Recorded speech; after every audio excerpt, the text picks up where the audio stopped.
మాది బొదుగురుపాడు madam. Okay. ఆ అమ్మాయి వాళ్ళది మరిపూడు. ఎవరు మీ వైఫా? మా వైఫ్ మేడం. చెప్పండి. అయితే మా మేనమామలో సడుగుడు కూతురు ఆ అమ్మాయి. ఓకే.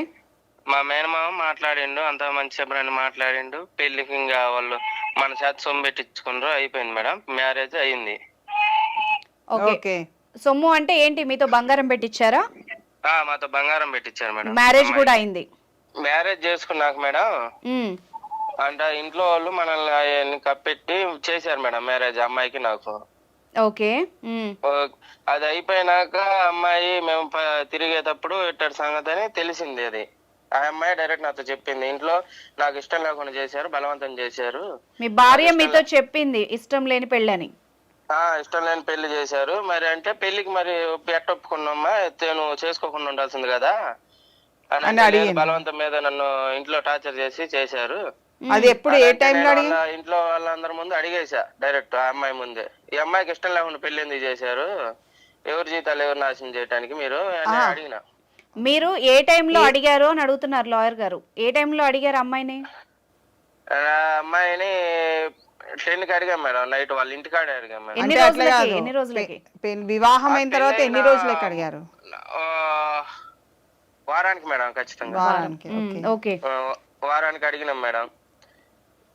అక్కడ పోయి అడిగితే ఆ మాట చెప్తే ఆ నైటే తీసుకొచ్చి తల్లిదండ్రుల ముందు పెట్టి అమ్మాయికి ఇష్టం లేకుండా ఎందుకు చేశారు పెళ్లి మ్యారేజ్, మరి ఇప్పుడు ఎవరు జీతాలు నాశనం చేయడానికి అంటే అదేం లేదు ఇదేం లేదని అమ్మాయికి మళ్ళీ సర్దు చెప్పి మళ్ళీ ఇంటికి పంపించారు మేడం. మా ఇంటికి పంపించిన తర్వాత అమ్మాయి షాపింగ్ కి ఇటు వాటికి వెళ్దాం, టెంపుల్ కి వెళ్దాం అని అంటే సరే తీసుకుపోయాను. అక్కడ సినిమా థియేటర్ కి వెళ్ళాము మేడం. ఇప్పుడు మీకు పెళ్ళి ఎన్ని రోజులు అయిందండి? పెళ్ళయి ఇప్పుడు 3 months అవుతుంది మేడం. పెళ్ళయి 3 months అవుతుంటే మేడం, పెళ్ళైన అమ్మాయి ఖచ్చితంగా 9 రోజులు ఉంది మేడం మన ఇంటికాడ, ఇంకా తర్వాత వెళ్ళిపోయింది మేడం. ఓకే, పెళ్ళైన తర్వాత 9 రోజులకి ఇంట్లోంచి వెళ్ళిపోయింది అమ్మాయి. ఇప్పుడు లేదా మీతో?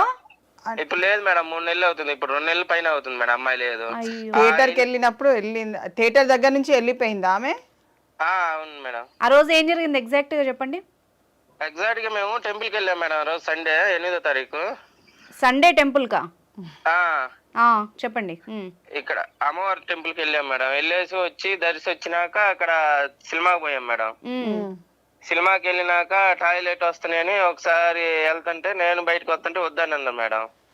సరేలేని కూర్చున్నాం. తర్వాత వాళ్ళ మేనత్తోళ్ళు వచ్చారు సినిమా థియేటర్కి, అదే థియేటర్ కి సగం ఇంటర్వెల్ ఒక 10 నిమిషాలు అవుతుండగా వాళ్ళు వచ్చారు. వాళ్ళు వచ్చినాక ఇంకా మళ్ళీ తర్వాత టాయిలెట్ వస్తాను ఏమన్నా వస్తానంటే సరే వెళ్ళిరా అని చెప్పి మేము థియేటర్ లో కూర్చొని ఉన్నాం మేడం. ఎంతసేపు చూసినా రాలే మేము, 10 నిమిషాలు చూసినా. కాకపోతే గేట్ కాడికి వచ్చాక ఇట్లా ఎతుకుతుంటే ఆ గేట్ కాడ వాచ్మెన్ ఉంటారు కదా మేడం, చెప్పారు ఇట్లా పలానా వాళ్ళు బైక్ ఎక్కిపోయింది గ్లామర్ బండి అని అంటే ఆ అబ్బాయి ఫోటో చూపిస్తే ఆ అబ్బాయి అన్నారు మేడం. సో ఒక్క మాట కాదు ఇక్కడ జస్ట్ ఒక్క మాట, ఒక నీకు ఒక ప్రశ్న వేస్తున్నా. ఇంత జరిగింది అంటే వాళ్ళ తల్లిదండ్రుల ముందు మీరు పెట్టారు ఇట్లా సమస్య ఉన్నదని, ఒక లవ్ అఫేర్ ఉన్నదని చెప్పిన తర్వాత మీరు ఒప్పుకొని ఆమెను మీ ఇంటికి తీసుకొచ్చుకున్నారా? ఆ సమస్య చెప్పినాక మేడం ఆ అమ్మాయి నీకు ఇష్టం ఉండి సరే ఆ సమస్య ఉండే తల్లిదండ్రుల ముందు మీరు పెట్టారు, తర్వాత మీరు ఒప్పుకొని మీ ఇంటికి తీసుకొచ్చుకున్నారు అమ్మాయిని? అమ్మాయిని ఇంటికి అక్కడ మాట్లాడుకొని వాళ్ళు మాట్లాడితే ఓకే అంటే అమ్మాయి గానీ నేను వెళ్ళి మర్చిపోతా ఉంటాలే అని చెప్పి. నీకు ఇష్టం ఉండే జరిగింది అది? నా కళ్ళ ముందే జరిగింది మేడం. నీకు ఇష్టం ఉండే తీసుకొచ్చుకున్నావా? అప్పుడు నాకు ఇష్టం ఉండే అమ్మాయి ఇష్టం ఉండే తెచ్చుకున్నాం మేడం. మేడం ఇక్కడ ఒక ప్రాబ్లం వచ్చింది, అతను వాళ్ళ ముందు పెట్టారు అన్న సర్ది చెప్పి ఇతనికి కూడా ఓకే అనుకుని వీళ్ళు మాట్లాడుకొని తెచ్చుకున్నట్టున్నారు. సో వచ్చిన కొన్ని రోజులకే అమ్మాయి థియేటర్ కి వెళ్ళి అక్కడ టాయిలెట్ కని వెళ్ళి అక్కడ నుంచి వెళ్ళిపోయింది, అంతేనా? అంతే. అవును మేడం. అంటే మరి మీరు మరి తర్వాత వెళ్ళిపోయింది మేడం. సరే ఆ అమ్మాయి వెళ్ళిపోయింది, నేను మా ఓన్లు తీసుకొని మరిపూడి వెళ్ళే వాళ్ళ తల్లిదండ్రులు అడిగితే మేడం మనం ఇప్పుడు సొమ్ము పెట్టినాం కదా అది మేమేం అడగలేదు మేడం. డైరెక్ట్ వాళ్ళు మేము 1,00,000 రూపాయలు ఇస్తాం మీరు సైలెంట్ గా వెళ్ళిపోండి మీ అంతటి మీరు అని అన్నారు మేడం. మిమ్మల్ని అన్నారా? మాట అన్నారు మేడం. పెద్ద మనుషులు ఊర్లో పెద్ద మనుషులు కానీ అదే మాట అన్నారు. అంటే ఓకే డైవర్స్ కానీ వాళ్ళు పెళ్లికి నాకు 5 లక్షలు డబ్బులు ఖర్చు అయినాయి, నేను బాకీలు పాలైనా, నాకు అయ్యొద్దు, అమ్మాయిని తీసుకురండి అని అప్పటికి చెప్పినా మేడం. తీసుకురాలి వాళ్ళు, ఇంకా ₹1,00,000 ఇస్తాం అది ఇది అని చెప్పారు. సరేనని నేను స్టేషన్ లో కంప్లైంట్ ఇచ్చా మేడం. ఓకే పోలీస్ స్టేషన్ లో కంప్లైంట్ రాసారా మీరు? రాశాం మేడం. కంప్లైంట్ రాస్తే వాళ్ళని పిలిపించి మాట్లాడతా. వాళ్ళు మాట్లాడితే వాళ్ళు ఇంకా అమ్మాయి వెళ్ళిపోయింది, మేమేం చేసేది, తల్లిదండ్రులు ఎక్కడికి వచ్చి మేమేం చేసేది మాకు తెలియదు అని అంటున్నారు మేడం. సరే ఇంక దీని పరిష్కారం ఏంది ఇదని అంటే, అబ్బాయికి ₹1,00,000 ఇస్తాము ఇది అని అంటే, నాకు 1,00,000 వద్దు ఏమొద్దు, నాకు అమ్మాయి శాత ఇప్పుడు సంతకం తీసుకొని రండి, నేను ఇప్పుడు తాలిబొట్టు కట్టినా కదా, తాలిబొట్టు సొమ్ము అనేది నాకు ఇవ్వండి, నాకు అమ్మాయి శాత సంతకం పెట్టేయండి, నేను రెండో పెళ్లి చేసుకోవడానికి నాకు ఇబ్బంది అవుతుంది కదా అంటే డైవర్స్ కన్నా అడుగుతున్నారు. అడిగాను మేడం. సరే అది ఇది అని అన్నారు, 1,00,000 ఇస్తాం అది ఇది అని అంటే, కుదరదు, ఆ అమ్మాయి ఆడుందో ఆ అమ్మాయి దొరికినప్పుడు సంతకాలు పెడతాము అంటున్నారు మేడం. అంటే ఇప్పుడు పేరెంట్స్ కి తెలీదా, ఆ అమ్మాయి తల్లిదండ్రులకు కూడా తెలీదా ఆమె ఎక్కడుందో? పేరెంట్స్ కి తెలుసు, అబ్బాయి వాళ్ళ తరపున తెలుసు మేడం. వాళ్ళు ఎక్కడుందో, వాళ్ళు ఏడుందో అందరు వాళ్ళ ఫ్యామిలీ మొత్తానికి తెలుసు మేడం. ఇప్పుడు ఒకటి ఏంటంటే క్వశ్చన్ ఇక్కడ, ఆ ఎవరైతే అబ్బాయితో వెళ్ళిపోయిందో ఆ అబ్బాయి మీకు తెలుసా ఎవరు? ఆ అబ్బాయి మా సడుగుడ వాళ్ళ తమ్ముడే మేడం. ఇలా ఇప్పుడు అమ్మాయి వెళ్ళేది కదా, ఆ అమ్మాయి వాళ్ళ అక్క వాళ్ళ మరిది. ఓకే వాళ్ళు చుట్టాలే? వాళ్ళంతా చుట్టాలే మేడం, దగ్గర వాళ్ళు మొత్తం ఇంట్లో వాళ్ళు సొంతం. ఓకే మీకు కన్ఫర్మేషన్ ఉందా అండి పక్కా అబ్బాయితో ఉంది అని? మీకు ఏమన్నా డౌట్ ఇదే? డౌట్ కాదు మేడం, పక్కా ఇన్ఫర్మేషన్ ఉంది మేడం. ఆ అబ్బాయి వాయిస్ అబ్బాయి తీసుకెళ్లేటప్పుడు వాళ్ళ అన్నకి వాయిస్ మెసేజ్ పెట్టాడు, అన్న మేమిద్దరం కలిసి వెళ్ళిపోతున్నాం, మా గురించి చెప్పుకోవద్దు మీరు అని వాయిస్ మెసేజ్ పెట్టాడు మేడం వాట్సాప్ లో. సో ఇది ఇన్ఫర్మేషన్ అన్నట్టు మేడం, అంటే నేను వెళ్ళిపోతున్నానని కన్ఫర్మేషన్ ఇచ్చేసి వెళ్ళిపోయారు వాళ్ళు, అంతేనా? అవును మేడం. తర్వాత ఊరికి వెళ్ళినాక గానీ ఆ అబ్బాయి వాళ్ళ ఇంట్లో వాళ్ళని అడిగినాం మేడం, ఆ అబ్బాయి తీసుకుని వెళ్ళాడు అని అన్నారు. ఓకే మీరు అయితే ఈయన ఎంక్వైరీ అంతా చేసుకున్నాడు? ఎంక్వైరీ చేసినాం మేడం. ఇంట్లో వాళ్ళని 1, 2, 3 సార్లు 4 సార్లు అడిగాం మేడం. అడిగితే ఇదే రెస్పాన్స్ అవుతుండ్రు మేడం, మాకు ఆ అమ్మాయి ఏడుందో కానీ తెలియట్లేదు అని అంటున్నారు. అంటే వాళ్ళకి తెలుసు, మళ్ళీ వాళ్ళు యువతల ఇట్లా చేస్తున్నారు మేడం. మీరేం చేద్దాం అనుకుంటున్నారు ఇప్పుడు? ఇప్పుడు మీరేం చేద్దాం అనుకుంటున్నారు? నేనేం చేయదలుచుకోలేదు మేడం, నాకు ఆ సంతకము డైవర్స్ కావాలి. పెట్టిన సొమ్ము ఇస్తే నా పాటికి నేను ఇంకో పెళ్ళని చేసుకుని. సుమారు ఎంత పెట్టి ఉండొచ్చు మీరు? మేము ఇప్పుడు 5.5 లక్షలు దాకా పెట్టినాం మేడం పెళ్లి ఖర్చు మొత్తం పెళ్లికి. నాకు పాపం ఆ పెళ్లి ఖచ్చితంగా వారంగా కాలేదు మేడం, ఇట్లా చేశారు మేడం. అడిగితేనేమో ఇట్లా చెప్తున్నారు వాళ్ళు. అంటే సంతకం అంటే మీకు డైవర్స్ కావాలా? అవును మేడం. ఇప్పుడు అమ్మాయి వెళ్ళిపోయింది కదా మేడం, అప్పటికి మేము ఇప్పుడు ఆ అమ్మాయికి ఇష్టం లేకుండా వెళ్ళింది కదా, చెప్పేది కదా, ఒకసారి చెప్పింది మళ్ళీ వెళ్ళిపోయేది కదా. ఇంకా అంటే ఇప్పుడు మీరు ఆ పంచాయతీ ఏదో పెట్టుకున్నారు కదా, అప్పుడు ఏమైనా రాసుకున్నారా అండి ఇలా జరిగిందని? ఆ పంచాయతీ పెట్టుకున్నప్పుడు వీళ్ళు అదే మేడం 1,00,000 ఇస్తానంటున్నారు మేడం. అప్పుడు రాసుకోవడం జరిగిందా లేదా ఇష్యూ? ఇప్పుడు అమ్మాయికి వేరే ఎఫ్ఐఆర్ ఉండడం, అది వద్దనుకొని పెళ్లి చేయడము, మళ్ళీ ఇలా చెయ్యను అని చెప్పడం, ఇలాంటివి ఏమైనా రాసుకున్నారా మీరు? ఎవిడెన్స్ ఏమైనా ఉందా మీ దగ్గర? ఇప్పుడు తల్లిదండ్రులు, ఇప్పుడు నాకు అమ్మాయిని మాట్లాడిన మా మేనమామే ఆయన వాళ్ళ తల్లిదండ్రులు కలిపి మాట్లాడుకున్నారు మేడం. మాట్లాడుకొని అమ్మాయి చేత. కాదండి ఇది ఇప్పుడు మీరు చెప్పింది అంతా విన్నాం, ఒకటి మాత్రం క్లారిటీ అనిపించట్లేదు. ఏమన్నా ఇట్లా ఎంక్వైరీ చేసిందా లేదా అన్నది కూడా. 2 పాయింట్లు అండి, పెళ్లికి ముందు మీరు ఎంక్వైరీ చేశారా లేదా? పెళ్లికి ముందు ఎంక్వైరీ ఏం చేయలేదు మేడం మనం. అది రెండోది ఏంటంటే, మీరు థియేటర్ కి వెళ్ళారు, అక్కడ నుంచి వెళ్ళిపోయింది అన్నారు కదా, కరెక్ట్ గా అదే థియేటర్ కి అతను అత్త వాళ్ళు ఎవరో చెప్పారు కదా, వాళ్ళు రావడం, ఈమె ఇన్ఫర్మేషన్ ఇవ్వడం, ఇదంతా మీకు ముందుగా ఏం క్లూ లేదా? ముందుగా ఏం క్లూ లేదు మేడం. ముందుగా వాళ్ళ మేనత్త కూతురు మేనత్తతో మాట్లాడింది మేడం థియేటర్ కి వచ్చేటప్పుడు. మినిమం ఒక 40 మినిట్స్ మాట్లాడింది మేడం. ఇప్పుడు వెళ్ళిపోయిన అతను వాళ్ళ కొడుకా అండి? ఇప్పుడు వెళ్ళిపోయిన అతను వాళ్ళ అక్క కొడుకు మేడం. ఓకే, సో వాళ్ళ ఇన్వాల్వ్మెంట్ కూడా ఉండి ఉంటది ఇందులో. వాళ్ళు ఇన్వాల్వ్మెంట్ ఉంది సార్ మేడం. వాళ్ళు ఏమో మాకు తెలియదు అంటున్నారు మేడం. చీటింగ్ చేసి అంటే సార్ మేడం, ఇప్పుడు ఈయన ఇష్యూ అంత విన్నారు కదా, ఇందులో లీగల్ గా ఈయనకి ఏం రైట్స్ ఉంటాయి, ఏం చేయొచ్చు? అంటే ఇప్పుడైతే 3 months అయిందని చెప్తున్నాడు కదా అతను. 3 months అయింది మ్యారేజ్ అయ్యి, 9 days మన దగ్గర ఉంది, వెళ్ళిపోయిందని చెప్తున్నాడు. సో వెరీ కంపాక్ట్ గా చాలా చిన్న, అంటే చాలా మైనర్ డేసే, ఎక్కువ కూడా లేదు ఫ్యామిలీ లైఫ్. అదేంటంటే టోటల్లీ చీటింగ్ కిందకి వస్తుంది డెఫినెట్గా. ఓకే. వాళ్ళు చీటింగ్ కింద కూడా పోలీస్ స్టేషన్లో ఎప్పుడైతే మిస్సింగ్ కేసు అని పెట్టిండు కదా, అది వెళ్ళిపోయింది అనేది పెట్టిండా, మిస్సింగ్ కేసు పెట్టిండా అన్నది ఇంపార్టెంట్. సార్ మీరు ఇప్పుడు ఆ అమ్మాయి వెళ్ళిపోయిందని పెట్టారా, అమ్మాయి కనిపించట్లేదని కంప్లైంట్ చేశారా, ఏం మీరు రాసిన కంప్లైంట్ లో ఏముంది ఒకసారి క్లియర్ గా చెప్పండి. లేదా మేడం స్టేషన్ కి వెళ్ళి పలానా డయానా పలానా జరిగింది, అమ్మాయి మిస్సింగ్ అయిందని ఒకసారి పెట్టినాం మేడం. మిస్సింగ్, అది మీ దగ్గర అది ఆధారం అన్నది ఉందా, మీ దగ్గర అది ఎక్నాలజ్మెంట్ ఇచ్చారా పోలీస్ స్టేషన్ లో? అక్కడే ఉంది మేడం, మేము తీసుకోలేదు మేడం. తీసుకోవాలి. ఇప్పుడు అది మీకు చాలా అవసరము. ఎప్పుడైనా గుర్తు పెట్టుకోండి, ఎవరైనా సరే, ఏ హస్బెండ్ అయినా ఇటు వైఫ్ అయినా ఎవరైనా సరే, బికాజ్ ఇద్దరు ఈక్వలే కాబట్టి బిఫోర్ లా. ఎవరు వెళ్ళినా ఎవరికి ఏ ఇబ్బంది వచ్చినా ఎప్పుడైనా పోలీస్ స్టేషన్కి వెళ్ళి ఒక కంప్లైంట్ ఇచ్చే ముందు definitely they should take acknowledgement.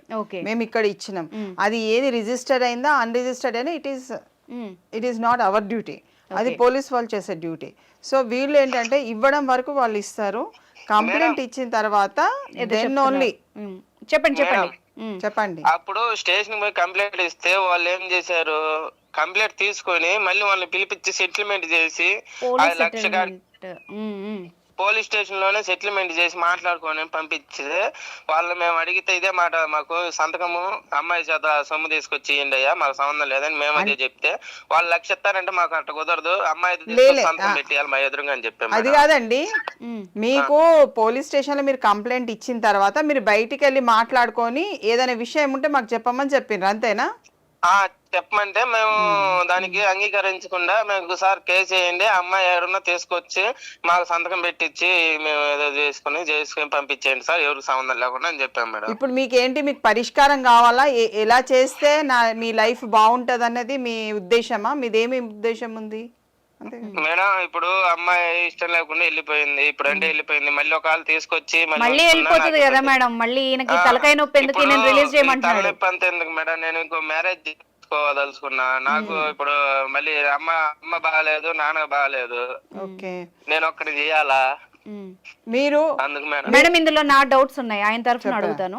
ఒకటి, ఇతన్ని ఇప్పుడు వస్తాను ఉంటానని చెప్పి చీట్ చేసి వెళ్ళిపోయింది, సో ఆమెను ఉంచినా కూడా మళ్ళీ అదే చేస్తుంది అన్నది ఆయన భయం. ఇంకొకటి ఏంటంటే ఇతనికి చెప్పకుండా ఆయన మోసం చేయడం, ఎట్ ద సేమ్ టైమ్ వెళ్ళిపోవడానికి ఆమె కోఆపరేట్ చేయడం, ఇప్పుడు వాళ్ళు రెస్పాన్సిబిలిటీ తీసుకోకపోవడం, ఎవరైతే ఇతని వైఫ్ పేరెంట్స్ గానీ ఆమె తరఫు వాళ్ళు గానీ, వీళ్ళ మీద ఈయన ఏమన్నా యాక్షన్ తీసుకోవడానికి అవకాశం డెఫినెట్గా. ఇతను ఏంటంటే చీటింగ్ చేసి వెళ్ళింది అన్నది ఇతను తీసుకురావచ్చు, పోలీస్ స్టేషన్ కూడా వెళ్ళి చీటింగ్ దాని మీదనే కేసు పెట్టాలి. ఏమని చెప్పాలి? అదే, ఇప్పుడు నా భార్య నన్ను నమ్మించి మోసం చేసి పెళ్లి చేసిండ్రు, మా వాళ్ళ తల్లిదండ్రులు కూడా నమ్మించి మోసం చేసిండ్రు, ఆమెకి ఇష్టం లేకుండా నన్ను వివాహం చేసిండ్రు, నన్ను ఇట్లా కష్టానికి గురి చేసిండ్రు, నేను నా పేరెంట్స్ ఇద్దరం కలిసి మోసపోయినాం అన్నది ఆయన తీసుకురావచ్చు ఒకటి. రెండవది, డైవర్స్ కావాలని అంటే వాళ్ళని అడిగేది ఏముండదు, డైరెక్ట్ మీరు కోర్టుకు వెళ్ళి మీరు ఒక అప్లికేషన్ పెట్టి, ఎందుకంటే 3 monthsే కదా, క్రుయాలిటీ గ్రౌండ్స్ లో డైవర్స్ కి అప్లికేషన్ పెట్టుకోవాలి వాళ్ళు. సో వాళ్ళు ఒక అడ్వకేట్ ని కన్సల్ట్ చేసుకొని వాళ్ళు అతనికి జరిగిన అన్యాయం అంతా దాంట్లో రాస్తూ క్రుయాలిటీ గ్రౌండ్స్ లలో ఇట్లా వేరేలతో వెళ్ళిపోయిందంటే that is one of the factor to get the divorce. Divorce తీసుకోనికి ఇది ఒక అవకాశం. అది వాళ్ళు కూడా వచ్చి దాని మీద కొట్లాడుతానంటే, గతంలో కూడా చాలా కేసెస్ ఉన్నాయి ఇలా జరిగినాయి. కొన్ని బయట నుంచి out of the court settlement చేసుకొని వచ్చి మ్యూచువల్ కన్సెంట్ డైవర్స్ తీసుకుంటారు. ఇప్పుడు వీళ్ళు 1 year కాలే కదా, 1 year కాలేదు డైవర్స్ అయ్యి. సో ఇది క్రుయాలిటీ గ్రౌండ్స్ కింద అట్రాక్ట్ అవుతుంది. సో వాళ్ళు కంపల్సరీ అడ్వకేట్ ని కన్సల్ట్ అయ్యి వాళ్ళు వెళ్తే వాళ్ళకి కొంచెం మార్గము అంటే సులువుగా. ఇప్పుడు మీకు అడ్వకేట్ గారు చెప్పిన పాయింట్స్ 2 అర్థమయ్యాయా? నన్ను మళ్ళీ చెప్పమంటారా? కొంచెం చెప్పండి మేడం. ఓకే, ఒకసారి మీరు స్పీకర్ ఆఫ్ చేయండి, నాకు రీసౌండ్ వస్తుంది. ఓకే, అయితే ఇప్పుడు మేడం ఏమంటున్నారంటే, ఫస్ట్ మిస్సింగ్ కంప్లైంట్ ఏదైతే ఇచ్చారో అలా కాకుండా మీరు అమ్మాయి ఏ విధంగా అయితే వీళ్ళ పేరెంట్స్ కానీ ఆ అమ్మాయి కానీ ఎలా చీట్ చేశారో దాని మీద ఒక కంప్లైంట్ ఇచ్చి, తర్వాత మీరు డైవర్స్ తీసుకోవడానికి ఆ అమ్మాయికి ఇప్పుడు మీకు ఎలాంటి అడ్డంకులు లేవు అని చెప్తున్నారు, మీరు డైరెక్ట్ వెళ్ళి డైవర్స్ పిటిషన్ వేసుకోమని చెప్తున్నారు మేడం. అక్నాలెడ్జ్మెంట్ కూడా తీసుకోవాలి, మిస్సింగ్ అక్నాలెడ్జ్మెంట్. ఇప్పుడు మీకు 2 చెప్పారు కదా, ఫస్ట్ మీరు ఏం చేస్తారంటే ఏదైతే చీటింగ్ కేసు పెడుతున్నారో దానికి సంబంధించిన ఇంతకు ముందులాగా ఒక పేపర్ మీద రాసేసి ఇచ్చేసి వచ్చేయడం కాకుండా రిసిప్ట్ ఇస్తారండి, మీకు అర్థమయ్యే భాషలో చెప్పాలంటే ఎక్నాలెడ్జ్మెంట్ రిసిప్ట్ లాగా ఒకటి ఇస్తారు వాళ్ళకి అందినట్టుగా. ఒకటి మిస్సింగ్ కేసుది ఎక్నాలెడ్జ్మెంట్ తీసుకోమని చెప్పండి, మళ్ళీ వెళ్ళి అది కూడా రిజిస్టర్ చేయమని చెప్పండి. దీంట్లోనేమో వచ్చేసి పలానా వ్యక్తితో వెళ్ళింది ఈ అమ్మాయి అని చెప్పేసి ఇవ్వచ్చు. సో ఇవన్నీ పూర్తిగా రాసి వాటికి సంబంధించిన ఎక్నాలెడ్జ్మెంట్లు తెచ్చుకొని తర్వాత డైవర్స్ కి మీరు డైరెక్ట్ గా అప్లై చేసుకోవచ్చు అని చెప్తున్నారు. ఎన్ని రోజులు వెయిట్ చేయాల్సి ఉంటుంది మేడం నేను ఒకవేళ డైవర్స్ సొంతంగా అప్లై చేసుకుంటే? సో ఇప్పుడు వాళ్ళు వచ్చి మళ్ళీ వాళ్ళు కోర్టుకు వచ్చి మాకు సరే మేము కాంప్రమైజ్ అవుతాము, మేము మ్యూచువల్గా తీసుకున్నామంటే within 6 months or 1 year లోపల అమ్మాయి ఎక్కడుందో తెలియదు కదా, ఆమెకి ఎట్లా చేస్తారు. ఒకసారి కేసు ఫైల్ అవుతుందని అంటే ఊర్లో ఎవరో ఒకరు చెప్పేస్తారు, వాళ్ళు వచ్చేస్తారు, వాళ్ళ ఫోన్ నెంబర్స్ అన్ని ఉన్నాయి కదా, అదేమైనాకి ఏం ప్రాబ్లం కాదు. కాకపోతే చేసే పద్ధతిలో కొంచెము అటెన్షన్ గా ఉండి చేసుకుంటే ఆయన ప్రాబ్లం సులువు అవుతుంది. ఎవరైనా అడ్వకేట్ ని తీసుకొని వాళ్ళు వెళ్ళడము, వాళ్ళ ఊర్లో ఉన్న వాళ్ళు లేకుంటే పెద్ద మనుషులని అట్లా తీసుకొని ముందుకు వెళ్తే వాళ్ళ సమస్య అనేది పరిష్కారం అవుతుంది. సో అర్థమైందా అండి మీకు? లీగల్ గా వెళ్ళండి అని చెప్తున్నారు, ఆటోమేటిక్ గా మీ ప్రాబ్లం సాల్వ్ అవుతుంది. ఎమోషనల్ గా వాళ్ళు, ఎందుకంటే మీరు ఇలాగా వెయిట్ చేసినా వాళ్ళు వీళ్ళు పెద్ద మనుషులు చెప్పడం దాని వల్ల మీకు ఎలాంటి సొల్యూషన్ రావట్లేదు కాబట్టి ఇలా వెళ్తే ఓకే. ఇప్పుడు మీరు లీగల్ గా వెళ్ళారనుకోండి, వాళ్ళే వస్తారు మీ దగ్గరకు అని చెప్తున్నారు. అప్పుడు మీరు కూడా పద్ధతిగా వెళ్ళినట్టుగా ఉంటది, ఏదో అలా చేసుకున్నట్టు కాకుండా ప్రాపర్ ఒక ఇది ఫాలో అయినట్టుగా ఉంటది. ఓకేనా? మీకు కావాల్సిన సమాధానం వచ్చిందా? వచ్చింది మేడం, కాకపోతే వాళ్ళకి తల్లిదండ్రులకి ఫోన్ రెస్పాన్స్ లేదు మేడం. వాళ్ళని మీకు అడ్రస్ తెలుసు కదండి, మీరు అరేంజ్డ్ మ్యారేజ్ కదా, చూడండి నోటీస్ ఇచ్చేసేయండి. సార్ చూడండి, ఒక లీగల్ నోటీస్ ఒకటి కూడా వెయ్యండి వాళ్ళకి. అమ్మ ఇట్లా పెళ్ళైన కాడ నుంచి ఇట్లా నువ్వు చేసినావు, నన్ను మోసం చేసిండు కాబట్టి మీరు ఇష్టం లేకుంటే ఎందుకు వివాహం చేసిండ్రు అన్నది కూడా ఇస్తూ మీరు 9వ తారీఖు ఇట్లా 9 రోజుల తర్వాత నాకు వెళ్ళినప్పుడు వాళ్ళ ఇంటికే అడ్రస్కి ఇవ్వండి ఒక నోటీస్ అయితే ఇచ్చి, ఆమెది మీకు జరిగిన అన్యాయం అన్నది దాంట్లో ఎక్స్ప్లెయిన్ చేయండి ఫస్ట్ వేసి. అది వచ్చిన తర్వాత మీ అడ్వకేట్ తోని మాట్లాడి ఒకటి కోర్టులో కూడా మీరు డైవర్స్ కి ఫైల్ చేయొచ్చు. అది పోలీస్ స్టేషన్ లో ఈయన పెట్టిన ఏవైతే కంప్లైంట్స్ ఉన్నాయో ఆ ఎవిడెన్స్ ద్వారా ఇతను డైవర్స్ పొందొచ్చా? డెఫినెట్ గా. ఆల్రెడీ ఇప్పుడు ఎలూపింగ్ ఎవరితోనన్నా వెళ్ళిపోయినప్పుడు యూ కాంట్ జడ్జ్, ఇంకా నువ్వు దానికోసం వెయిట్ చేయవలసినంత అవసరం లేదు. ఇట్లా పిల్లలు ఉండి కూడా వెళ్ళిపోయిన వాళ్ళు చాలా మంది ఉన్నారు కొంతమంది.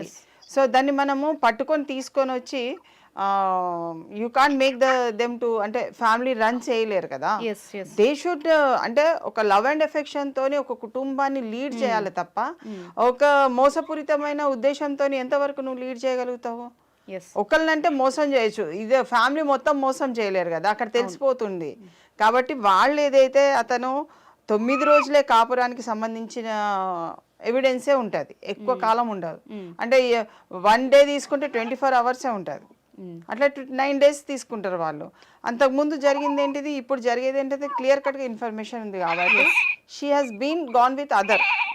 అంటే అడల్టరీ అంటే ఇంకా అది అడల్టరీ కింద తీసుకోవచ్చు, వేరే దాని కింద కూడా తీసుకోవచ్చు. వెళ్ళిపోయింది కాబట్టి అతన్ని వివాహం చేసుకుంటే మన దగ్గర డాక్యుమెంటేషన్ వివాహానికి సంబంధించి ఉండేవి కాబట్టి అతన్ని నా భార్యని తీసుకెళ్ళిండి అన్నది ఒకటి. మేడం ఇక్కడ ఇంకొక డౌట్, ఇప్పుడు ఆ అమ్మాయి ఇతని దగ్గర డైవర్స్ తీసుకోకుండా అక్కడ వెళ్ళి పెళ్లి చేసేసుకుందన్న ప్రూఫ్ లాంటిది ఏమైనా దొరికినా ఇతనికి ఈజీగా డైవర్స్ వస్తాయి? చాలా ఈజీగా డైవర్స్ రావడం మీద అది ఒక క్రుయాలిటీ కదా, గ్రౌండ్ ఈజీగా వచ్చేది. ఇతనికి చాలా అవకాశాలు ఉన్నాయి, కానీ దాన్ని ఎలా వాడుకోవాలి అన్నది ఆయన మీద ఆధారపడి ఉంటుంది. ఓకేనా అండి, క్లారిటీ వచ్చిందా మీకు? ఓకే అండి, thank you so much. So కేవలం ఇతన్ని మార్చి పెళ్లి చేసి పైగా ఇతన్నే తిప్పుతున్నారు. ఇలాంటి కేసెస్ చాలా చూస్తున్నాం ఈ మధ్య కాలంలో. నాకు తెలిసి అయితే చాలా ఉన్నవి. మేము కూడా ఇలానే ఒక పాప 5 years బేబీని వదిలిపెట్టేసి వెళ్ళిపోయింది. చాలా డేంజరస్. మెన్ లో అయినా ఉమెన్ లో అయినా చాలా మంది స్పౌస్ ను వదిలేసి వెళ్ళిపోతారు. తీరా వీళ్ళకి డైవర్స్ కావాలన్నప్పుడు వీళ్ళు తిరగాల్సిన సిచ్యువేషన్ వస్తుంది. ఓకే, ఇలాంటి గ్రౌండ్స్ లో మేడం ఇప్పుడు స్పౌస్ ఉన్నారు, ఇక్కడ మ్యారేజ్ చేసుకొని ఇక్కడ భార్యను కానీ భర్తను కానీ వదిలేసి చెప్పా పెట్టకుండా వెళ్ళిపోయారు అనుకోండి, వీళ్ళు ఏ విధంగా డైవర్స్ అప్లై చేసుకోవాలి, ఎట్లా పొందాలి? చూడండి, దీంట్లో 2 మార్గాలు ఉంటాయి. ఒకటేమో లాంగ్ లివింగ్ రిలేషన్షిప్, అంటే ఇప్పుడు భార్యాభర్తలు కొన్ని సంవత్సరాల తరబడి ఉన్న భార్యాభర్తలలో వచ్చిన అగాధాలు ఏదో ఉన్నాయనుకోండి, దాంట్లో వాళ్ళు ఇష్టం లేకుండా కొన్ని సంవత్సరాల తరబడి చాలా మంది అడ్జస్ట్ కండి అని చాలా మంది చెప్తుంటారు పెద్దవాళ్ళు. పిల్లలు ఉన్నారు కదా, ఏదో అడ్జస్ట్ కండి అంటారు, పిల్లలు లేకున్నా కూడా అడ్జస్ట్ కమ్మని చెప్తారు. So adjusting it becomes very difficult. Understanding చేసుకొని అతనితోని అయినా ఆమెనా ఇతనితోనైనా భార్యాభర్తల అనుబంధంతో బ్రతికే విధానాలు వేరు ఉంటాయి. అందులో సమస్యలు వస్తే పరిష్కారం దొరుకుతుంది. ఓకే, అందులో సమస్య క్రియేట్ చేసుకున్నప్పుడు, ఇష్టం లేకుండా బ్రతుకుతున్నప్పుడు నీకు పరిష్కార మార్గం అన్నది రాదు. తో వేరే వాళ్ళు ఎవరైతే థర్డ్ పర్సన్ వాళ్ళ ఇన్వాల్వ్మెంట్ ఫోన్ ద్వారా కానీ, ఫేస్బుక్ ద్వారా కానీ, ఇన్స్టాగ్రామ్ ద్వారా కానీ, లేకుంటే మొబైల్ ద్వారా కానీ, లేకుంటే ఫ్రెండ్షిప్లో కానీ, ఫంక్షన్లో కానీ, ఇలాంటి మాబ్ ఏరియాస్లలో వెళ్ళినప్పుడు కానీ, లేకుంటే ఏదో ఎక్కడో ఒక దగ్గర ఒక పరిచయం అనేది ఏర్పడ్డప్పుడు ఒక క్లోజ్నెస్ అనేది ఆటోమేటిక్గా పెరుగుతుంది. సో ఈ అన్ని ఏరియాస్ నుంచి పరిచయం అయినప్పుడు ఎక్కడో ఇతని మొబైల్లోనో ఉంటుంది, ఎప్పుడో ఒకసారి వాళ్ళు మాట్లాడే విధానంలో ఎప్పుడైనా డౌట్ వచ్చినప్పుడు దే షుడ్ ఆ ఎవిడెన్స్ని గ్యాదర్ చేసుకొని పెట్టుకున్నట్టయితే ద ఫైనల్ డే ఇవన్నీ కూడా యూజ్ అవుతాయి. ఓకే, నీకు ఎవిడెన్స్ లేకుంటే సపోజ్ ఇప్పుడు ఇదే కేసు ఉంది, 9 daysలో నీవేం ఎవిడెన్స్ గ్యాదర్ చేస్తావు? ఎట్లా తెలుస్తుంది? ఒకే ఎవిడెన్స్ వెళ్ళిపోయింది అన్న ఎవిడెన్స్ తీసుకొచ్చి డైవర్స్ తీసుకుంటానంటే ఒప్పుకుంటాం, ఎలా ఒప్పుకుంటారు? ఇప్పుడు ఇది ఓకే మేడం, ఆయనకి తెలిసిన వ్యక్తి ఇప్పుడు వాళ్ళ బావ మరదళ్ళు కాబట్టి వెళ్ళిపోయారు, అట్లీస్ట్ తెలుసు ఇతనికి. ఈ మాత్రం ఐడియా లేని ఉమెన్ అండ్ మెన్ చాలా మంది కోర్టుల చుట్టూ వీళ్ళ డైవర్స్ కోసమే తిరుగుతున్నారు, వాళ్ళందరికీ ఎలాగా? అదే అంటే ఒక ఓన్లీ బయట ఎక్కడైనా వెళ్తున్నప్పుడే వాళ్ళకి ఎవిడెన్స్ దొరుకుతుంది, లేకుంటే దొరకదు మీకు. ఆ ఎవిడెన్స్ చాలా క్రూషియల్. ఒక 2-3 ఎవిడెన్సెస్ మీకు దొరికినా ఎట్లయినా దాంట్లో వాట్సాప్ దేంట్లో అంటే అసలు ఎవిడెన్స్ లేదు, స్పౌస్ వెళ్ళిపోయారు, వాళ్ళు ఎలా తీసుకోవాలి డైవర్స్? డెఫినెట్ గా చెప్పాలి ఇంకా కోర్టుకి, ఇంకా ఎవిడెన్స్ మాకు ఎక్కడ కూడా లేదు, ఇన్ని నెలల నుంచి కనబడట్లేదు, దొరకట్లేదు. సపోజ్ ఒక 2-3 years నుంచి there is no response, automatic గా మీకు కోర్టు నుంచి ఎక్స్పార్టీ డైవర్స్ వచ్చేస్తుంది. ఓకే, బట్ 2-3 years అయినా వీళ్ళు సఫర్ అవ్వాల్సిందే కదా? అట్లేం ఉండదండి. ఇప్పుడు కోర్టు నోటీస్ వెళ్తుంది, కోర్టులో మీరు వేసుకుంటారు కదా, అంటే డైవర్స్ కింద వేసుకుంటారు కదా, అది ఎవరు అన్నది నేను అంటే అంటే హిందూ మ్యారేజ్ యాక్ట్ కింద వేసుకున్నారా, డైవర్స్ యాక్ట్ కింద వేసుకున్నారా చెప్పట్లేదు నేను. You are filing a case in the divorce అంటే డైవర్స్ కింద ఫైల్ చేస్తున్నారు. అప్పుడు మీకు ఏమైతుంది, నోటీసెస్ వెళ్తుంటాయి, వాళ్ళు రెస్పాండ్ కారనుకోండి, సేమ్ అడ్రస్లే ఉంటూ రెస్పాండ్ కాకుండా వదిలిపెట్టిన అనుకోండి, 6 months 7 months 8 months అలా చూస్తారు కొంత. అంటే రెస్పాండెంట్కి వైఫ్కి అయినా టైం ఇస్తారు, సబ్మిషన్స్కి, కౌంటర్కి ఏం వేసుకుంటారు, అంటే ఒక అడ్వకేట్ని పెట్టి వేసుకుంటారా, మీకు అడ్వకేట్ కావాలా, ఫ్రీ అడ్వకేట్, అవన్నీ చూస్తారు గ్రౌండ్స్. చూసి అవకాశం ఇచ్చి విత్ ఇన్ 7 months అయినా 8 months లేకుంటే 1 year లోపట్నే you will be declared if she is not attending or he is not attending, ex parte అయిపోతుంది కదా, ఆటోమేటిక్గా డైవర్స్ వచ్చేస్తుంది. సో దాంట్లో మీరు అడిగేది ఏంటిది, దాన్ని బట్టే మీకు డైవర్స్ వస్తుంది. ఓకే, నాకు డైవర్స్ కావాలి అంతే, అంతవరకే. ఒకవేళ విమెన్ అనుకో, నాకు పర్మనెంట్ ఎలిమనీ కావాలి, నా పిల్లలకి ఇట్లా కావాలి, నాకు మెయింటెనెన్స్ కావాలని అట్లా వేసుకుంటారు, క్లబ్బింగ్ లో వేసుకుంటారు. సో వాళ్ళకి అట్లా వస్తుంది. అంతేగాని ఇప్పుడు అడగంగానే అయితే ఓవర్ నైట్ లో అయిపోదు కేసు. అట్లా దాన్ని మనం ఎప్పుడు కూడా వి షుడ్ అంటే రూల్ ప్రకారమే you will get the divorce. అర్థమైంది. Thank you so much ma'am, మీ టైం స్పెండ్ చేసేందుకు.